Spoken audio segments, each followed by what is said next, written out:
buenas tardes a los que nos ven por el Facebook, buenas tardes donde quiera que estén, Dios les bendice, hermanos, los hermanos de Camino de Santidad que nos están viendo también, y a los que no, Dios les bendiga donde quiera que estén. Un saludo desde su iglesia Camino de Santidad en Acapulco Guerrero, bienvenidos también a los de casa.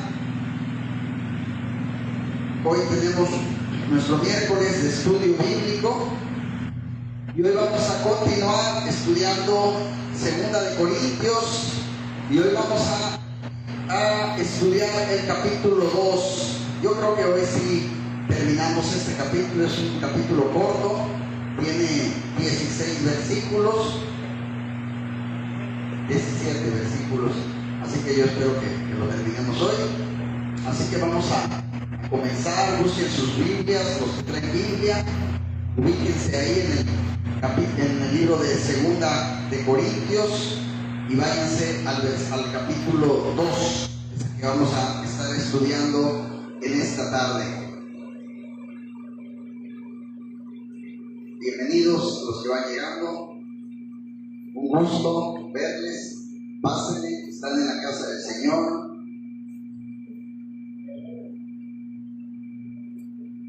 Hay café, hay té, dice la esposa del pastor que ella paga, que con confianza.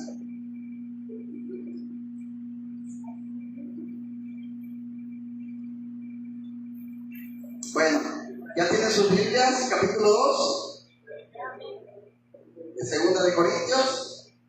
Bueno, vamos a orar. Así como están, inclinen su rostro. Padre, te damos gracias, Señor, por permitirnos estar esta tarde aquí, Padre, una vez más, para adorarte, Padre. Para que tú sigas instruyéndonos, Señor, en la palabra. Y si puedas, en base a ello, Señor, podemos tener un mejor caminar en esta vida. Señor, gracias por lo bueno que eres con nosotros, por permitirnos estar aquí, Señor, y por aquellos que no pudieron venir. Bendíceles, Padre, donde quiera que estén. Tú conoces sus batallas, sus dificultades. Dale sabiduría y guíalos. En el nombre de Jesús. Amén y amén. Bueno, ¿sí se oye bien, hermanos? ¿Se oye bien? Perfecto. Ok, entonces vamos a 2 de Corintios capítulo 2. Y esto habla mucho de dos contrapartes. La estrategia de Satanás y la victoria de Jesús. Así que vamos a empezar leyendo los versículos 1 y 2. Oye, hay algo, no sé si sea el volumen. A ver, ahí, yo creo que ahí se ve mejor, ¿verdad? Bueno, entonces, versículos 1 y 2. Esto es el cambio, vamos a hablar mucho hoy sobre el cambio de planes de Pablo, que ya estuvimos viendo en el capítulo 1. Y hoy vamos a ver más razones todavía del motivo por el cual los corintios malinterpretaron la causa o el motivo por el que él ya no fue a visitarlos por segunda vez. Yo sé que a lo mejor pueden decir, bueno, ya vimos eso, pero bueno, el capítulo 2 sigue hablando un poco más de esto.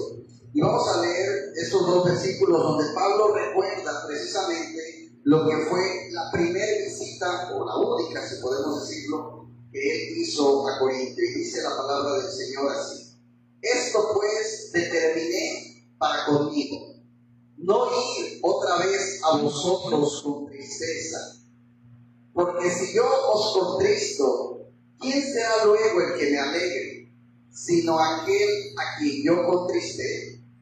Y eso es algo interesante, hermanos, porque dice, determino, ¿para quién? Para conmigo, ¿verdad? Llevando a cabo la línea de pensamiento del capítulo 1, Pablo se defiende de las acusaciones de los corintios. Algunos de entre ellos lo criticaron, ¿por qué? Porque ya lo vimos por su cambio de agenda, ¿verdad? Por su cambio de planes y que no haya ido a verlos cuando él ya lo había planeado. Y ellos utilizan este cambio de planes para decir de Pablo que él es de poco fiar, que no es digno de confianza, que no necesitamos que alguien así nos venga a enseñar. Pero Pablo explica que había mucho más razones por las que no pudo visitarlos como él lo había planeado. Y una de ellas, o una de estas razones, era librar a los corintios. Dice, no ir otra vez a vosotros, ¿con qué? Con tristeza, ¿verdad? La visita más reciente de Pablo a Corintio estuvo llena precisamente de esto, de conflictos, de problemas, de disgustos. Así que él determinó que no haría otra triste visita a los corintios. Y esto, hermanos, también nos debe de dar a entender algo.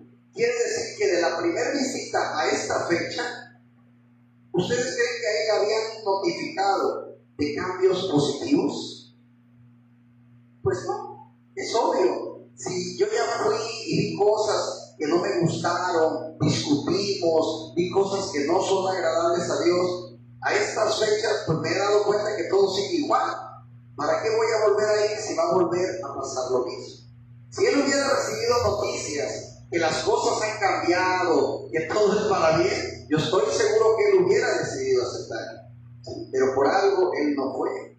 Entonces, no haría otra vez esta visita. Debido a los escándalos que había entre ellos, él no los pudo ver cómodamente y por lo tanto determinó no verlos hasta que tuviera una razón para creer que estos males habían terminado.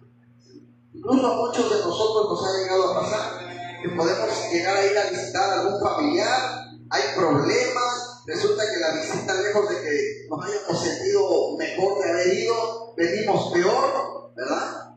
Y luego dices, ¿cuándo vas a volver a ir? No, para ir a como fui la última vez, mejor así estoy bien. Cuando yo vea que las cosas han cambiado hoy, y este más o menos es el mismo pensar de Pablo, ¿sí? Dice, porque si yo os contristo, ¿quién será luego el que me alegre, verdad?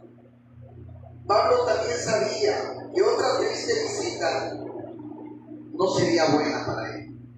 A lo mejor si ahorita estaba más o menos bien, el ir y ver que las cosas seguían sin cambiar, pues iba a venir peor, ¿sí? El conflicto constante con los corintios cristianos podía en realidad dañar más todavía la relación que ya tenía él con ellos. Al parecer Pablo pensó que sería mejor darles a los corintios cristianos un poco de espacio para que se arrepintieran, para que pues, se despabilaran, como dice por ahí, ¿verdad? Él no quería reprenderlos y amonestarlos todo el tiempo. Y yo creo que así nos llega a pasar, incluso a lo mejor a ti como, en mi caso a lo mejor como pastor, pasa, ¿no? De repente ves a algún hermano, alguna hermana que hizo algo que a lo mejor no es apropiado y vas y le dices, mira hermana, yo creo que esto pues no está bien, ¿verdad? Y a lo mejor la persona se molesta porque no todos aceptan una reflexión, ¿eh? Me gusta porque cuando dice, es que los pastores deben reprendernos cuando estamos mal. Pero cuando les dices a alguien que está mal, pues ya no le gustó mucho, ¿verdad? Les gusta más bien que reprendan a otros, pero no a mí. Entonces, de repente ya como pastor, a lo mejor si ya ves que esa persona volvió a hacer lo mismo, o nosotros a hacer lo mismo, llega un momento en que a lo mejor dices, hijo, ya hablé con él, con ella, y yo veo que las cosas no cambian. Voy a esperar un rato para volver a hablar, porque a veces también el estar, ya resulta a veces hasta peor la cosa. Entonces yo creo que Pablo estaba actuando más o menos como algo similar a lo que les acabo de poner como ejemplo. Él no quería estar todo el tiempo ahí sobre ellos, y ya que este era el corazón de Pablo, él sabía que otra visita muy similar pues no sería beneficio para las dos partes, para Pablo y para los corintios. Así que bueno, por eso es que toma esta decisión. Versículos 3 y 4, en lugar de una segunda visita que hizo Pablo, les escribió una carta. Yo no sé si por ahí alguna vez te dieron este consejo, a mí me lo dieron alguna vez.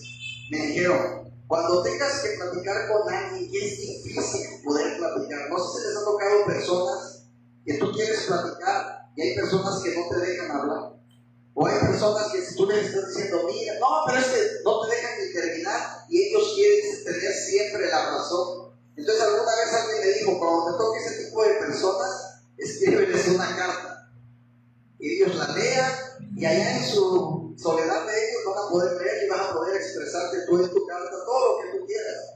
Y yo creo que Pablo hizo así también, ¿no? Pablo dice, no, mejor les voy a escribir una carta. ¿Para qué voy a ir y voy a hacer corajes? Y entonces aquí empieza diciendo en el versículo 3 y 4, y esto mismo os escribí, para que cuando llegue no tenga tristeza de parte de aquellos de quienes me debiera gozar, confiando en vosotros todos, que mi gozo es el de todos vosotros. Porque por la mucha tribulación y angustia del corazón os escribí con muchas lágrimas, no para que fueseis contristados, sino para que supieseis cuán grande es el amor que os tengo. Qué hermoso. Dice, y esto mismo os escribí. Pablo razonó de una manera sabia que, dadas las circunstancias, una carta, como le repito, para él era mejor que una visita personal, ¿verdad? Hoy incluso pues lo podemos modernizar. Hay muchos que en vez de mejor platicar, mejor te voy a mandar un WhatsApp. Y ahí escribe y te dice, ya, por lo menos yo ya me expresé, dice por ahí. Pero una carta podría mostrar el corazón de Pablo y así no dar oportunidad para que esta relación se fuera deteriorando. Les daría lugar o les daría tiempo para que ellos se arrepintieran y para que se pusieran bien con Dios e incluso con el mismo Pablo una vez más. Ahora, ¿dónde está la carta de la cual habla Pablo, hermanos? Se los he platicado, creo que lo vimos cuando empezamos a estudiar la primera carta a los Corintios. Se dice, porque no está 100% comprobado, se dice que en lugar de que la Biblia tuviera 2 cartas a los Corintios, debieran haber sido 3. Que la primera se perdió, que la segunda es la primera y que la tercera es la segunda. Eso es lo que se dice. Pero sin embargo, realmente se recuperaron 2, y es por eso que hay primera a los Corintios y segunda a los Corintios. Pero sí habla mucho Pablo en los 2 libros de una carta de cosas que no se encuentran ni en la primera ni en la segunda. Entonces, por lo tanto, pudieran ser cosas que estaban en esta carta que realmente se perdió. Entonces, algunos buenos eruditos ven que la carta severa que dice aquí Pablo es primera a los Corintios. Pero parece, es más loable pensar lo que les acabo de decir, que hay una carta más que nunca pudimos leer. Esto significa que pasó entonces ese libro sería importante en la Biblia y sin él no hay significado. No, tampoco. Miren, no todas las cartas que Pablo escribió eran cartas inspiradas para todo el pueblo de Dios de todos los tiempos. Podemos confiar que lo que Pablo escribió en la carta que falta quizás era perfecta, pero para los corintios de aquel tiempo. A lo mejor no ya para nosotros. ¿Sí? De otra manera, créanme, Dios la hubiera preservado. ¿Sí? No debemos de pensar que todo lo que Pablo u otros escritores de la Biblia escribieron era necesariamente escritura inspirada. ¿Sí? Ahora, continuando con el tema, dice, para que cuando yo llegue no tenga tristeza. Pablo esperaba que esta carta sacaría de en medio toda la lastimadura que hubiera. Entonces, para cuando él los visitara de manera personal, sería una visita placentera. Es lo que él esperaba, porque ellos habían aprovechado la oportunidad que él ya les dio el tiempo, el espacio para hacer lo correcto. Luego continúa diciendo, de parte de aquellos de quienes me debieran gozar. La mala conducta de los cristianos corintios, hermanos, era más problemática al considerar la manera en que ellos debieron de tratar al apóstol, quien les dio tanto. Pero pues, yo creo que en la actualidad ya no podemos extrañarnos de esto, ¿no? Hay gente a la que tú le das mucho y terminan pagándote mal. Y ya no hablo de manera espiritual, hablo en el mundo. Hay gente que de repente ayudas, que un día no tienen a lo mejor para comer, que un día a lo mejor hasta les diste posada en tu casa, y un día te terminan pagando de una mala manera. Entonces tampoco es extrañarnos lo que los corintios le pudieran haber hecho a Pablo, ¿verdad? Dice, me gustó eso que leí, se los quise compartir, dice, todos los males son más problemáticos cuando aparecen fuera del lugar donde comúnmente deberían estar, como por ejemplo, la impiedad en los que profesan ser cristianos, la injusticia en los jueces, o un pueblo mal agradecido o poco dócil con su pastor. Y es triste, pero como dice por ahí, es real. Por la mucha tribulación, dice ahí, y angustia del corazón, os escribí. Pablo no disfrutaba, mis hermanos, confrontar a los corintios, y yo creo que a nadie. A veces yo entiendo, por ejemplo, que la labor de un guía espiritual es confrontar el pecado. Pero cada vez que tú puedes ver a un hermano o a alguien que está haciendo algo malo, sabes que lo tienes que confrontar, pero en el fondo dices, ¿cómo me hubiera gustado que esto no pasara? Para no tener yo que hacer esto, ¿sí? Así que Pablo tampoco quería hacer esto, confrontar. Y era algo difícil de hacer para él, y dice aquí, pero lo hice con muchas lágrimas. Su meta no era ponerlos tristes o salir mal, sino que supieran el amor que les tenía. Por eso les dice, para que supieseis cuán grande es el amor que os tengo. Y miren, hermanos, para todos es muy fácil entender. Si el papá o la mamá te ama, te va a llamar la atención, ¿sí? Si mi papá o mi mamá me llaman la atención, es porque me aman. Eso es fácil de entender. Pero también a veces, en el mismo ejemplo, se nos dificulta entender. Si mi pastor me ama, me va a decir cuando yo estoy mal. Ahí ya no nos agrada mucho, porque entonces ahí incluso hay gente, ahí hay cristianos de dos líneas, ¿no? Como podríamos decir, el cristiano maduro, que va a decir, sí es cierto, el pastor lo que me dijo tiene razón, y se preocupa por mi vida espiritual. Pero también está el cristiano inmaduro, ¿no? Que te puede decir, bueno, ¿y usted tiene? Ni mi papá ni mi mamá me dicen algo como para que usted me lo venga a decir. Entonces, sí puede haber esas dos líneas, pero la realidad es que como pastores, pues la vida espiritual de cada uno de ustedes nos compete, ¿no? Y ver, por ejemplo, si hay algo en tu vida que uno detecte o vea que a lo mejor no es algo agradable a Dios, pues con todo el dolor de nuestro corazón, pero nuestra labor es precisamente esa. No solamente venir y predicar y cantar y que te vayas y se acabó la fiesta, sino ver en tu vida cómo podemos hacer por medio de la palabra y que Dios obre y haga cambios que no son para una vida más correcta, ¿verdad? Entonces, tomaría algo de madurez para el corintio cristiano recibir la corrección de Pablo de esa manera, al igual que cualquier cristiano. Tomar la corrección, hermanos, es algo de madurez. Es fácil para nosotros pensar que una persona que nos ofrece corrección, muchas veces lo hemos pensado, que es nuestro enemigo.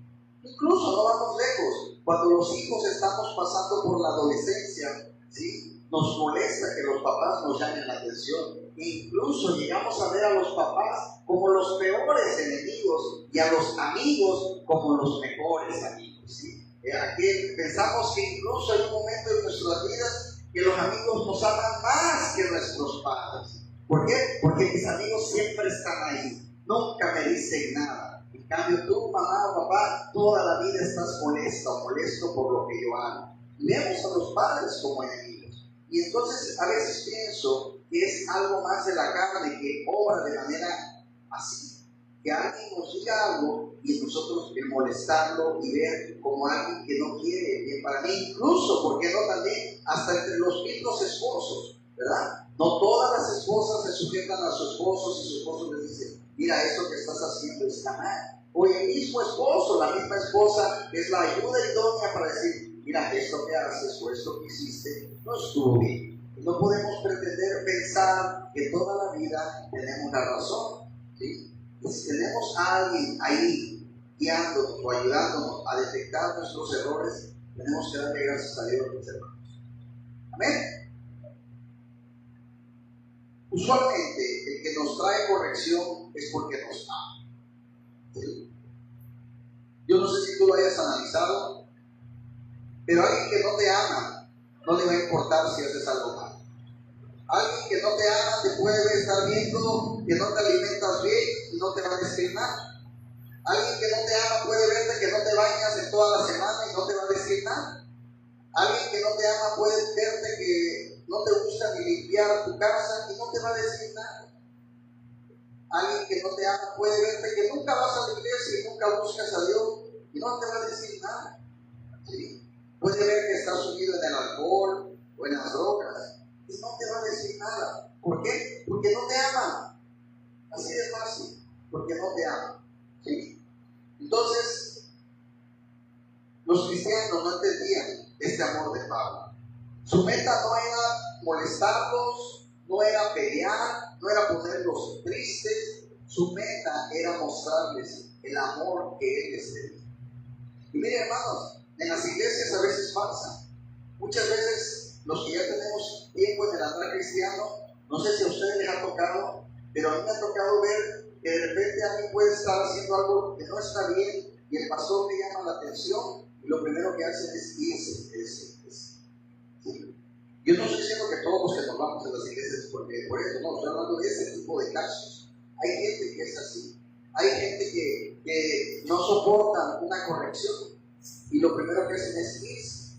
Y van de iglesia en iglesia y cada vez que un pastor les llama la atención de algo que no está bien, a otra, y de ahí a otra, y de ahí a otra. Y así andamos. Y a veces yo digo, afortunadamente Dios, qué bueno que no nos permitió cambiar de papás, porque si no, cada vez que los papás nos llamaran la atención, pues, hermana Lupita no quiere ser mi mamá hoy porque ya la mía ya me regañó, ¿eh? Y al rato se enoja Lupita y al rato yo voy con otra, y así voy a andar con todo el mundo. Porque siempre voy a estar molesto que me llamen la atención. Entonces, a veces siento que es algo propio de la carne. Por eso yo te invito a que cuando alguien te diga algo que quiera corregir, lo aceptes con amor. Quizás te moleste y lo puedo entender, pero no te molestes por mucho tiempo. Entiende que al final de cuentas es alguien que se preocupa por ti. Alguien que no se preocupa por ti no te va a decir nada nunca. ¿Sí? Así que, ¿dónde he conocido que existe una medida de desafecto hacia mí? No lo he admitido como tal, a menos que haya sido forzado a hacerlo. Al contrario, he actuado hacia la persona contraria con más cortesía y amabilidad y no he escuchado nada más sobre el asunto. Si hubiera tratado al buen hombre como mi oponente, él habría hecho su mejor esfuerzo para tomar la parte que se le asignó y llevarla a cabo para llevarse el crédito. Eso lo dijo un gran teólogo y se los quise también compartir. Continúa diciendo, os escribí con muchas lágrimas. Las palabras de Pablo, mis hermanos, hay alguien por ahí que dijo eso. Las palabras de Pablo fueron escritas con más lágrimas que con tinta. Y es la realidad. ¿Sí? Bueno, la apelación de Pablo, hermanos, para que perdonen al hermano que ha pecado. Vamos al versículo del 5 al 7, donde Pablo recomienda que los corintios cristianos perdonen al hermano que ha pecado entre ellos, pero ojo, que se ha arrepentido. ¿Sí? Dice, pero si alguno me ha causado tristeza, no me la ha causado solo a mí, sino en cierto modo, por no exagerar, a todos vosotros. Le basta a tal persona esta reprensión hecha por muchos.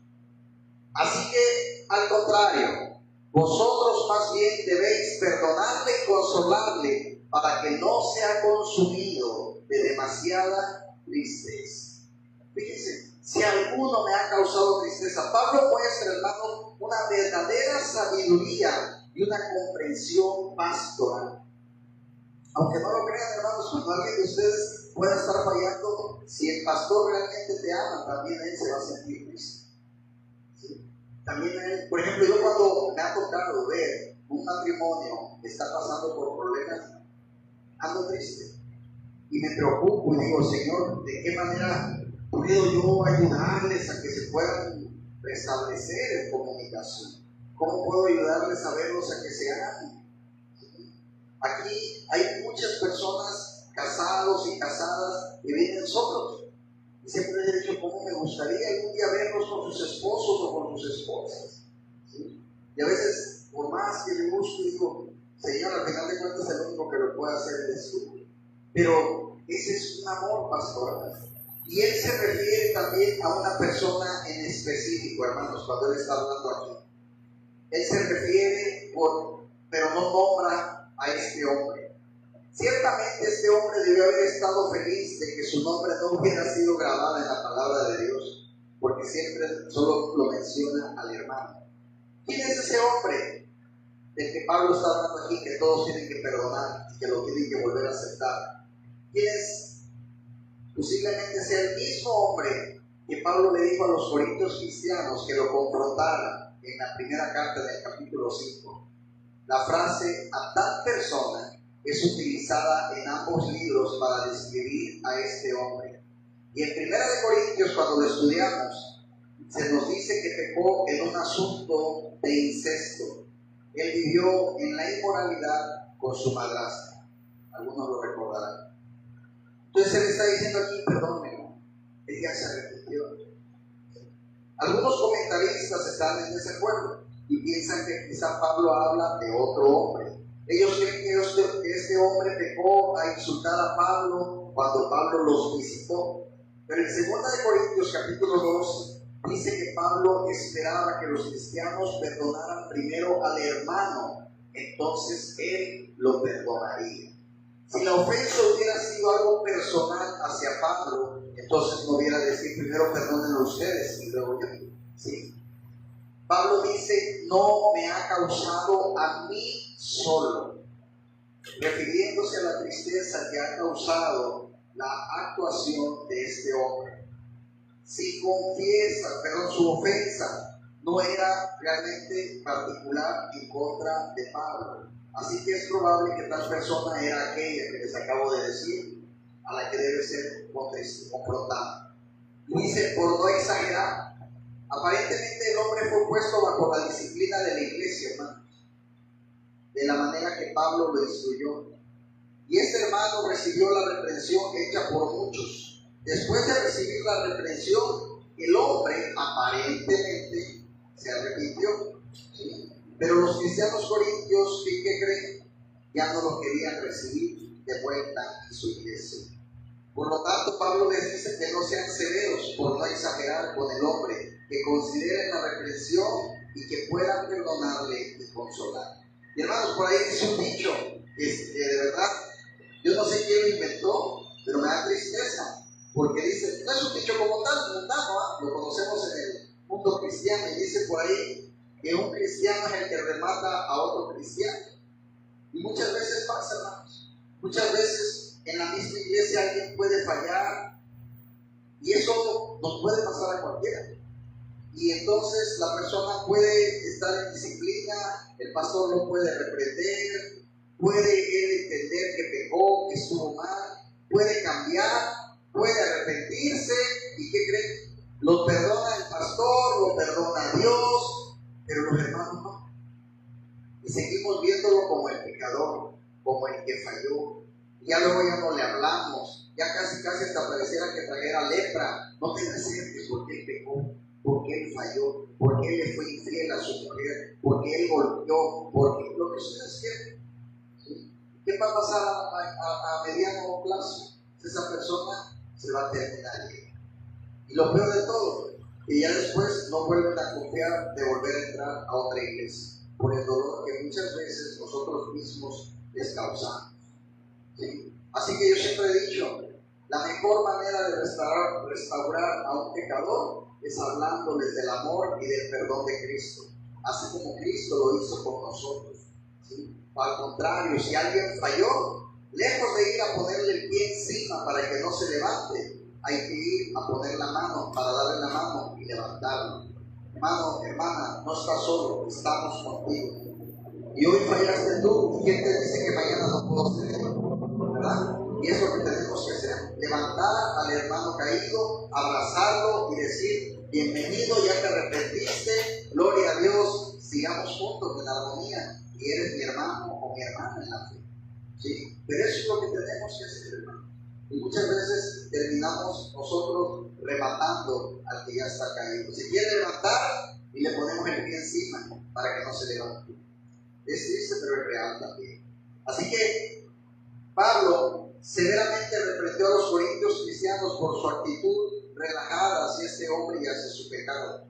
Él les ordenó que el tal sea entregado a Satanás para destrucción de la carne, ojo, no de él, de la carne, es decir, de su pecado, que muera su pecado. Pablo les dijo que pusieran al hombre fuera de la protección espiritual y social de la familia de la iglesia, pero hasta que se arrepintieran. Se arrepintieran. Funcionó. funcionó, porque el hombre se arrepintió. Los corintios cristianos aplicaron la represión y el hombre se arrepintió. Pero ahora Pablo les está diciendo que restauren al hombre arrepentido, es decir, intégrenlo otra vez, déjenlo que participe en la iglesia, abrácenlo en la iglesia.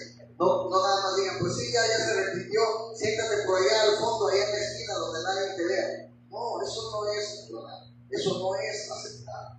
¿Sí? Dice, debéis perdonarle, pero fíjense, dice dos palabras, debéis, así que al contrario, vosotros más bien, debéis perdonarle y ¿qué? Consolarle. Son dos cosas muy diferentes.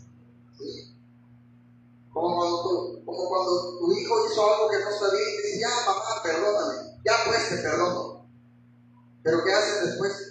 Las mamás, ya pues véngase mi bebé, ya. ¿Quién la quiere? Están consolando, están dando amor, están abrazando, están dando cariño. Es muy diferente. ¿Sí? A veces, pues sí, ya lo perdoné. Oye, pero no le hablas. No, ya lo perdoné. Pero de eso que le hables, muy diferente. No hay un perdón sincero.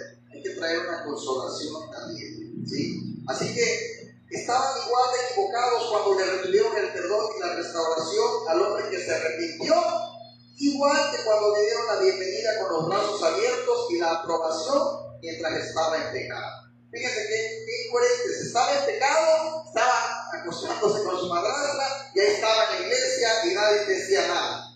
Todo el mundo, que bueno, hasta la aplaudía casi. Después Pablo se entera, lo reprende, le pide que se aleje hasta que se arrepienta del pecado. Después, ya que se arrepiente, ya que un hombre que aceptó que falló y quiere volver a Dios, ahora no lo quiere, ahora no, o sea, fíjense, hace todo al revés, ¿verdad? Qué ironía. Así que fue fácil para los cristianos corintios cerrar en ambos extremos. Primero fueron muy indulgentes, es decir, muy permitidos. No dijeron nada, pero después fueron muy severos cuando los ya se habían arrepentido.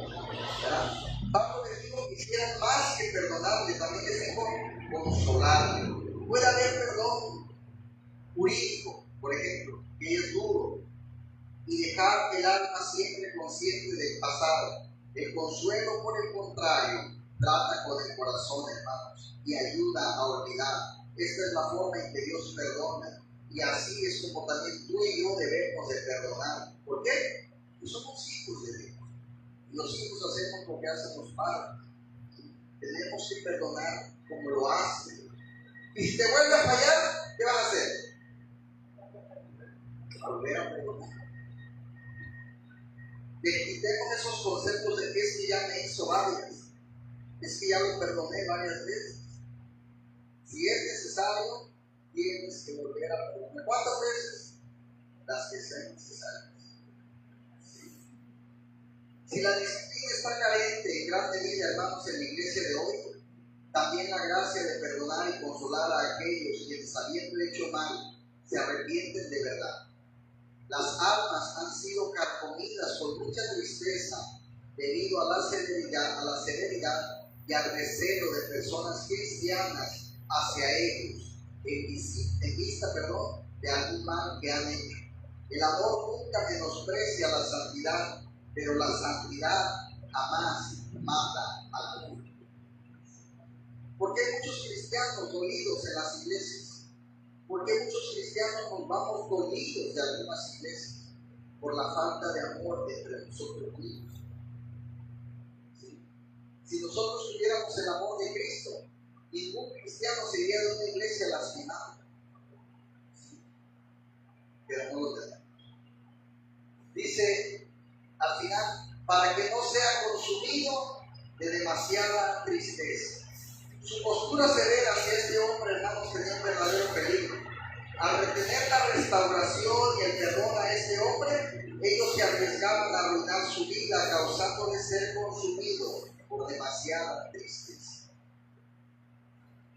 Dicen que la tristeza no mata, pero sí, está comprobado. Hay muchas parejas, sobre todo ya de gente grande, que a veces se muere el esposo o la esposa y al poco tiempo se muere la otra persona. Y dicen, oye, pero el otro o la otra estaba sana. ¿Sí? Se murió de tristeza, faltaba a su compañero de vida, a su compañera de vida. Entonces sí, dice que Pablo, no quiero ser consumido por demasiada tristeza. Hay un dicho allá en el Oriente que decía: deja que un hombre llore por su pecado y luego que se goce por dicho lamento. La tristeza, hermanos, por el pecado, si es excesiva al punto de incapacitarnos por hacer nuestros deberes, es una tristeza pecaminosa, sí, aunque sea por el pecado. La obra de restauración hacia los pecadores es tan importante, hermanos, como la obra de represión. Pastores, usted no dice nada, sí, lo voy a reprender, pero después, ¿qué trabajo vamos a hacer con la restauración? ¿Vamos a estar ahí para volvernos a abrazar? ¿Vamos a estar ahí para volver a integrarnos como que no ha pasado nada? Porque entonces aquí cabría entonces la frase que dijo Jesús cuando salvó a la mujer adúltera: si hay alguien que sea libre de pecado, arroje la primera piedra. ¿Quién la va a meter primero? Yo creo que nadie deja. Entonces tenemos que aprender, hermanos, a perdonar y a restaurar. Entendiendo la estrategia de Satanás en todo este asunto, ¿cuál sería? Vamos a ver versículos del 8 al 11. Por lo cual os ruego que confirméis el amor para con él. Confirméis, que confirmen, que no sea un amor hipócrita, un amor real, que confirmes que lo vuelven a amar. Por lo cual os ruego, porque también para este fin os escribí, para tener la prueba de si vosotros sois obedientes en qué? En todo. Y al que vosotros perdonáis, yo también, porque también yo lo que he perdonado, si algo he perdonado por vosotros, lo he hecho en presencia de Cristo, para que Satanás no gane ventaja alguna sobre nosotros, pues no ignoramos, hermanos, sus maquinaciones. Dice, para que Satanás no gane ventaja alguna sobre nosotros. Si lo dijéramos al revés, ¿cómo podríamos decir? ¿De qué manera entonces para que Satanás gane ventaja? ¿Qué tendríamos que hacer para que Satanás gane ventaja? ¿No perdonar? ¿No dar amor? ¿No restaurar? Entonces ahí Satanás, ¿qué? Gana ventaja. Pero él dice, den amor, restauren y perdonen. ¿Para qué? Para que Satanás no gane ventaja. Hermanos, cuando tú no perdonas, le estás dando lugar a Satanás.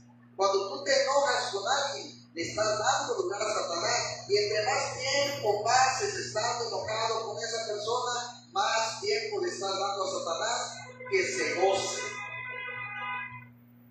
Cuando tú no amas, cuando tú no restauras, le estás dando más tiempo a Satanás que va a llenarse de alegría porque estás haciendo lo que él quiere. Así de fácil. Por lo cual os ruego, dice Pablo, os ruego que confirméis el amor para con él. Cuando yo te digo confirma, no vale que le digas que lo amas, confírmaselo, demuéstraselo. No que quede solo ahí en palabras. ¿Sí? Confirma. Ya que el hombre respondió a la represión, hermanos, ya el hombre ya se arrepintió. Ahora es momento de qué? Tiempo de darle amor y tiempo de darle sanidad. ¿Sí? Ellos necesitaban confirmar su amor para esta oveja arrepentida. Si el ofensor siente que mientras su pecado es castigado, él es amado, y la meta a la que se apunta no es su sufrimiento, sino su bien, es más probable, hermanos, que llegue más rápido al arrepentimiento. Luego dice, para tener la prueba de sí vosotros. Pablo escribió severamente en 1 Corintios capítulo 5, y los corintios cristianos pasaron la prueba al hacer lo que Pablo les dijo que hicieran. Ahora él les vuelve a poner otra prueba y les dice, diciéndoles que muestren su amor al hermano que se ha arrepentido. Pablo quería que los corintios cristianos, hermanos, fueran obedientes en todo. Yo creo que cualquier pastor quiere eso, ¿verdad? Para sus ovejas. Pregunto, ¿sería más fácil para ellos ser obedientes cuando les pidió que fueran duros que cuando les pidió que mostraran amor y restauración? Porque en un momento les pidió sean duros. Este hombre está acostándose con su hermano y nadie de ustedes ha dicho nada.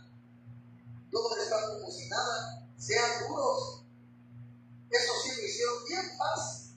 Ah, perfecto. Vamos a ser duros con él. ¿Y qué hicieron? Vete de aquí hasta que te arrepientas y cambies. Pero cuando llegó el momento que se arrepintió y regresó, ámenlo, perdónenlo.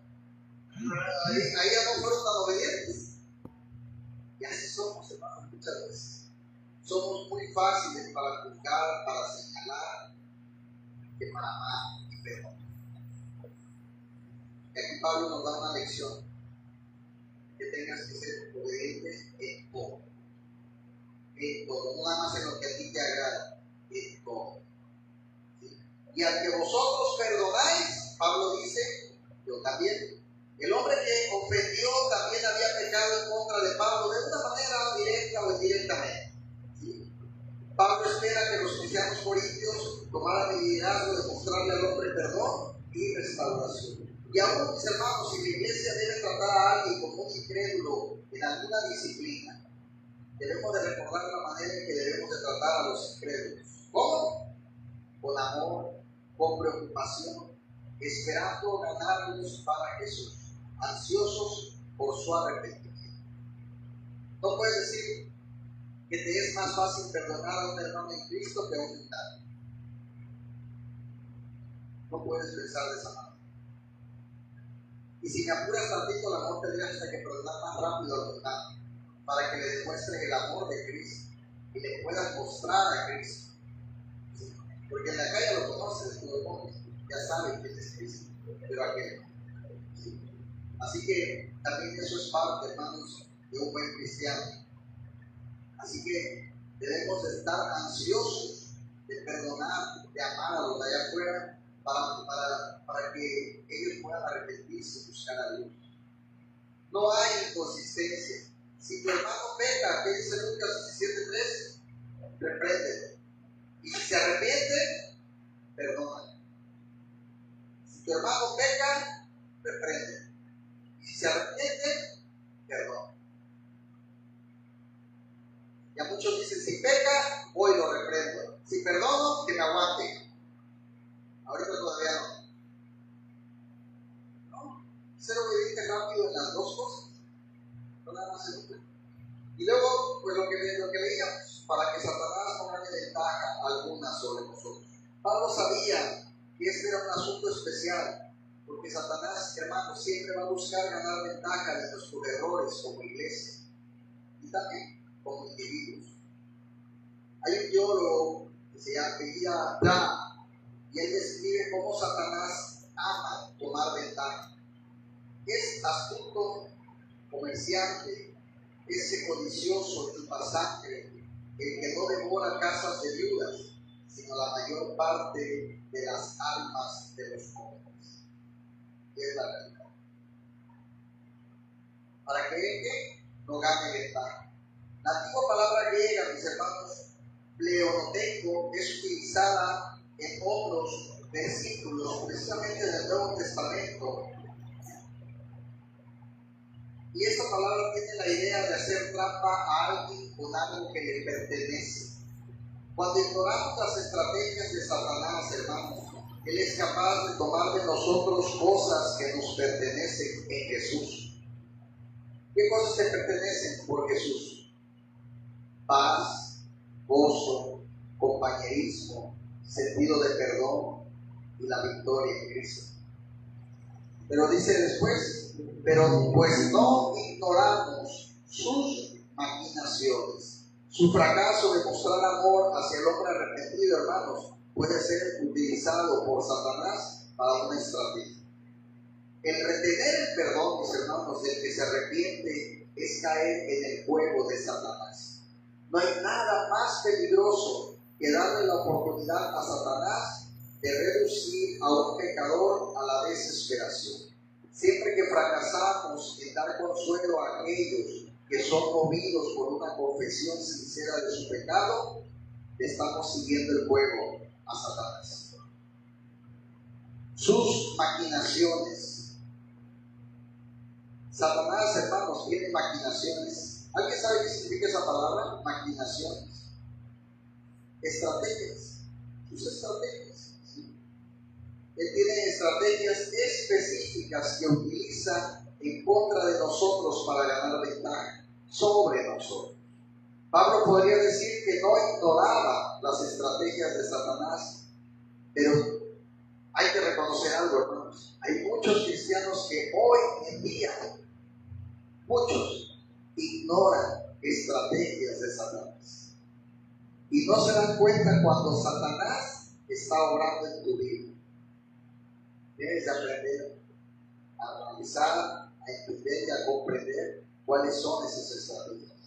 La estrategia de Satanás, hermanos, en contra del hombre pecador fue enfocada primero en ¿qué? En la lujuria. Se acostó con su madrastra. Y luego utilizó la desesperanza y la desesperación. La estrategia de Satanás en contra de la iglesia fue primero la tolerancia al pecado de este hombre y luego la utilización de una severidad indebida o exagerada en su castigo. La estrategia de Satanás en contra de Pablo era hacerlo estresarse y enojarse con los corintios cristianos para que perdiera la paz y fuera menos efectivo a la hora de ministrar, ¿sí? Y en el propio ministerio.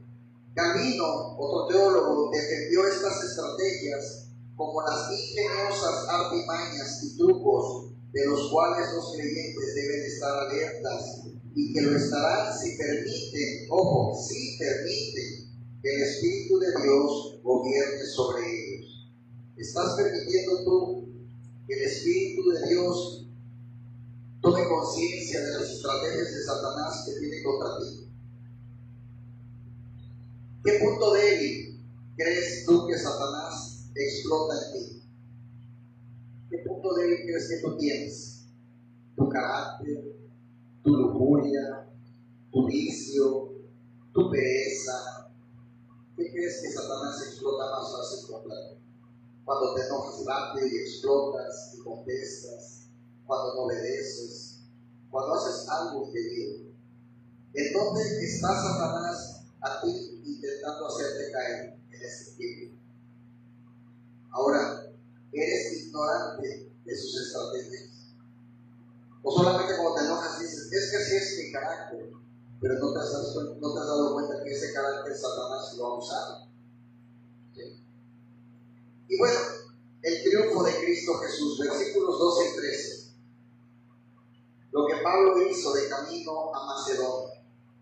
Cuando llegué a Troas para predicar el Evangelio de Cristo, aunque se me abrió puerta en el Señor, no tuve reposo en mi espíritu por no haber hallado a mi hermano Tito.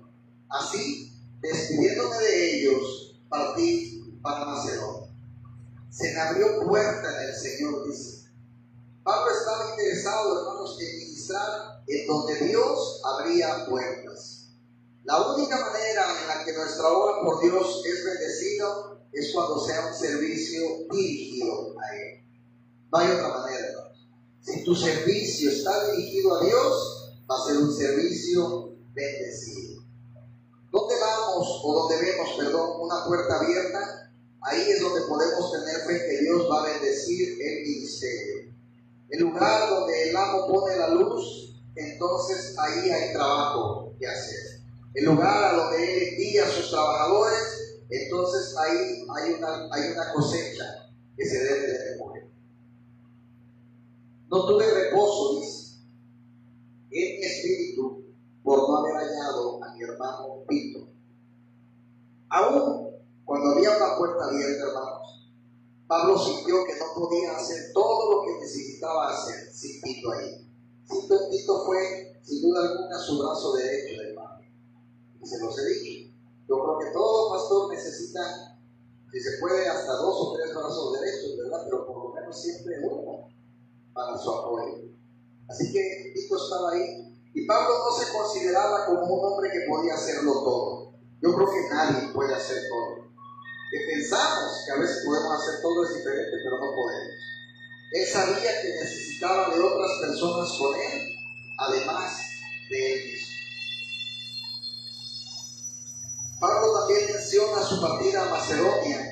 Escribe, más adelante vamos a verlo en el capítulo 7, su llegada a Macedonia, lo que pasó entre estos pasajes en el camino, en algunas veces llamada la gran digresión.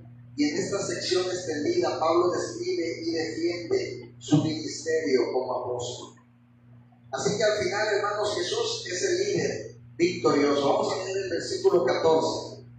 Mas a Dios gracias, el cual nos lleva siempre en triunfo en Cristo Jesús, y por medio de nosotros manifiesta en todo lugar el olor de su conocimiento.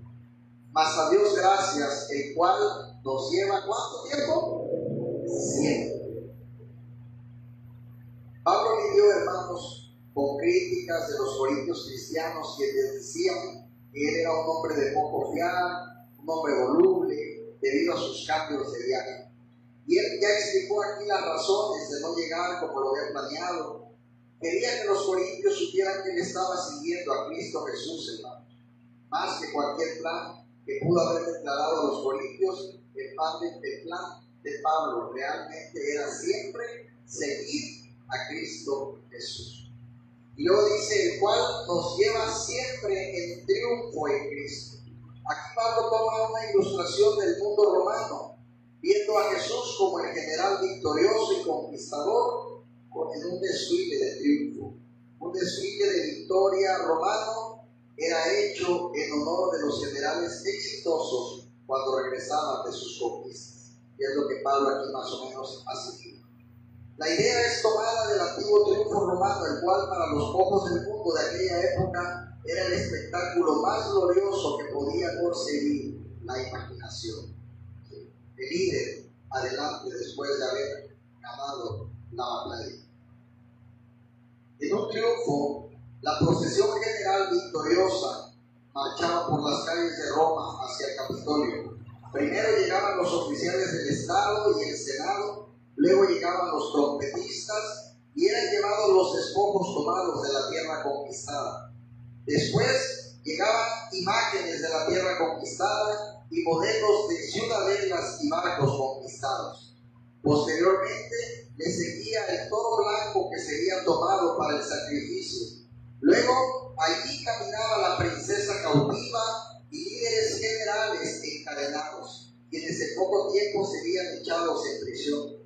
Y lo más probable es que fueran ejecutados inmediatamente.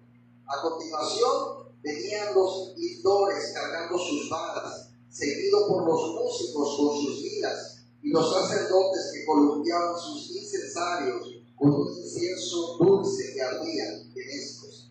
Después de esto llegaba el general en persona, y finalmente llegaba el ejército usando todas sus decoraciones y gritando le triunfe, es decir, su clamor del triunfo. Mientras la procesión se movía por las calles decoradas y con guirnaldas entre las multitudes que aplaudían, era un día tremendo que solamente podía ver una vez cada muchos años. Y esta es la imagen que está en la mente de Pablo. Él ve a Cristo marchando en triunfo a través del mundo y se ve a sí mismo en el séquito conquistador, parte del ejército. Es un triunfo que Pablo da por seguro y que nada lo va a poder detener. Pablo se ve como partícipe del triunfo de Jesús, el capitán del ejército del Señor. Y Pablo es uno de los oficiales principales del Señor. Amén. Dice, nos lleva. Pablo quería que los corintios cristianos se dieran cuenta de que él seguía a su general. ¿Quién era su general? Cristo. Pablo casi puede ver el desfile del triunfo de Jesús, abriéndose paso por medio de todo el imperio romano a través de todo el mundo. Luego también dice, manifiesta en todo lugar el olor de su conocimiento. La fragancia en la forma de incienso era común en el desfile triunfal romano. En la mente de Pablo, esta fragancia es como el conocimiento de Dios, el cual las personas pueden oler mientras el desfile va pasando.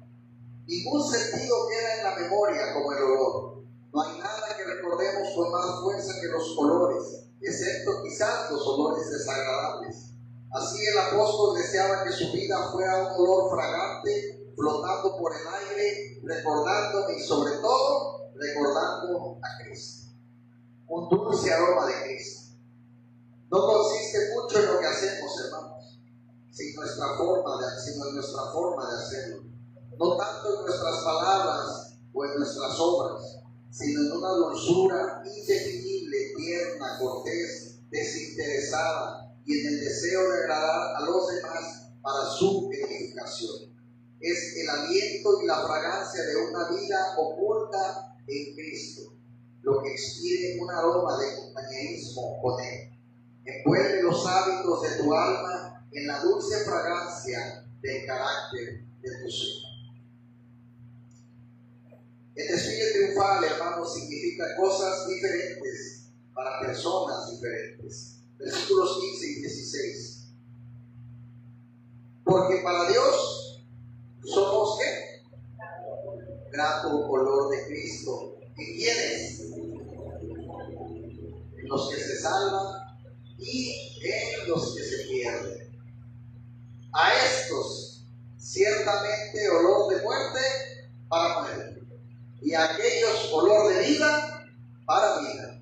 Y para estas cosas, ¿quién es suficiente? El incienso quemado, mis hermanos, para los dioses, es un desfile triunfal romano. Como les digo, olía maravillosamente. El mismo aroma era un mal olor para ¿quiénes? Para los prisioneros. El mismo olor para los que ganaron, les recuerda que ganamos. Y el mismo olor para los que perdieron y van esclavizados, les recuerda que perdieron, que los van a matar. Así que el mismo olor para unos puede ser agradable, pero para otros no. El mismo aroma era un mal olor para otros, quienes serían pronto ejecutados o serían vendidos para ser esclavos. Y luego dice, para Dios somos grato olor de Cristo en los que se salvan y en los que se pierden.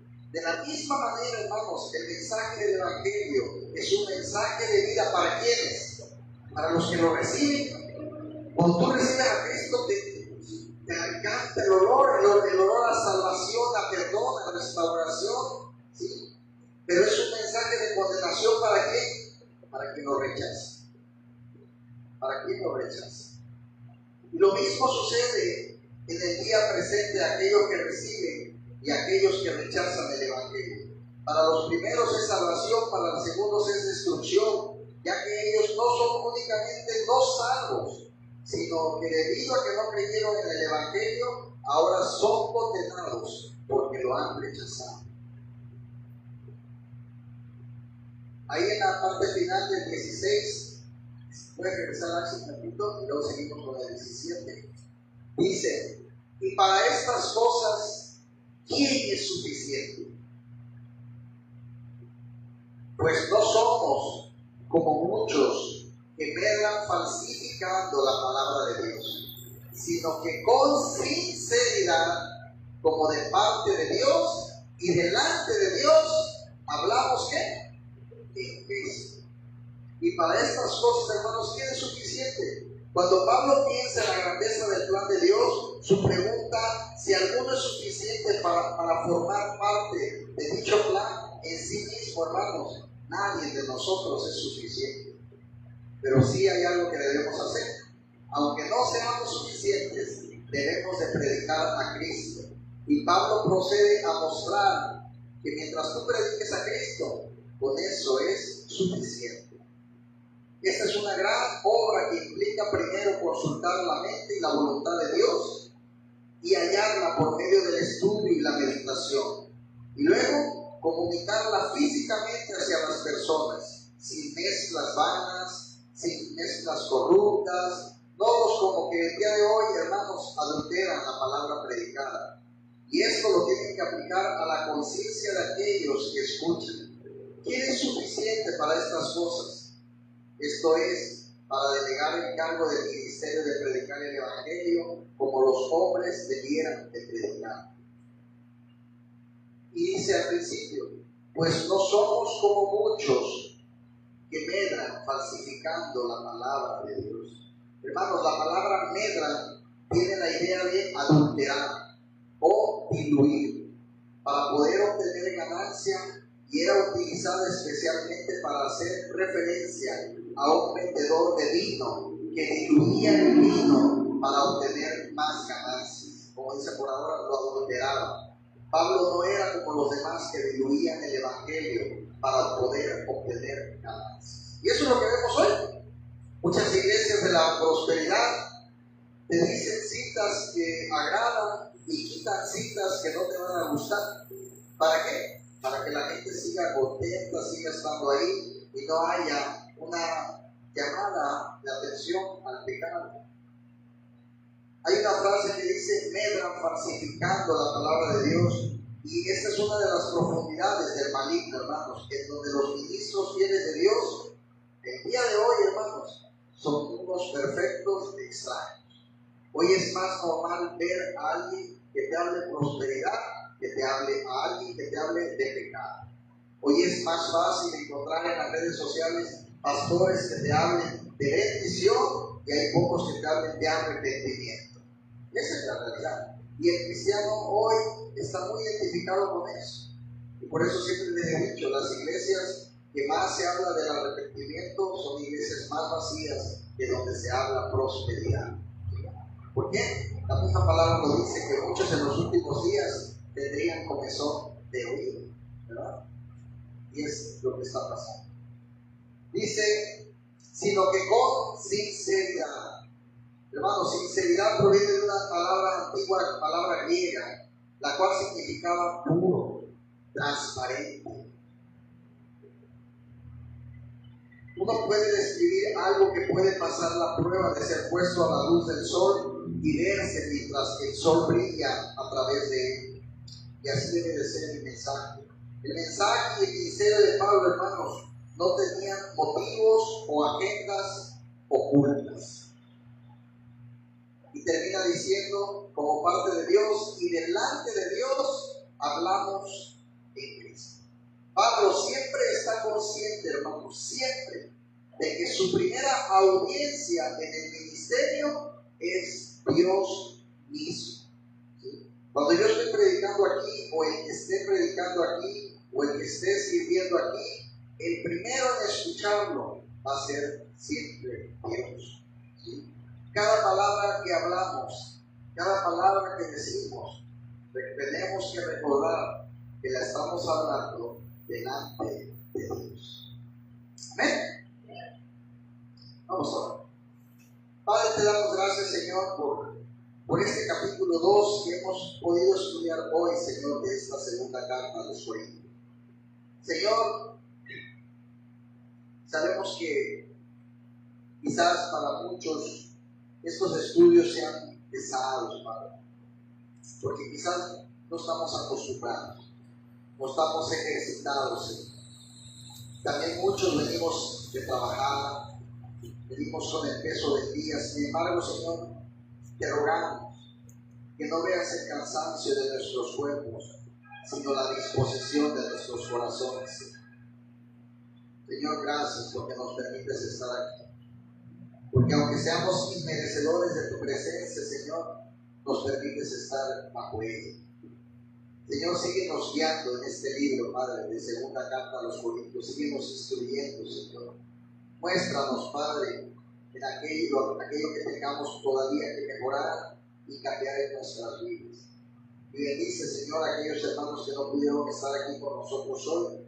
Señor, siembra en esta iglesia más hambre de ti, Padre. Siembra en esta iglesia, Padre, que queramos estar más llenos de tu presencia, de tu conocimiento, de tu palabra, de tu amor, para que podamos tener más bendiciones, Señor. Porque si aún así, Padre, tú nos bendices, ¿Qué será, Padre, cuando decidamos buscarte en espíritu y en verdad, Señor? Buscarte, Señor, con hambre y sed de justicia, Padre. Guíanos, Señor. Siembra en nosotros más hambre de ti, Señor, para que no nos cansemos nunca de buscarte. Bendito sea, Señor, en el nombre de Jesús. Amén y amén.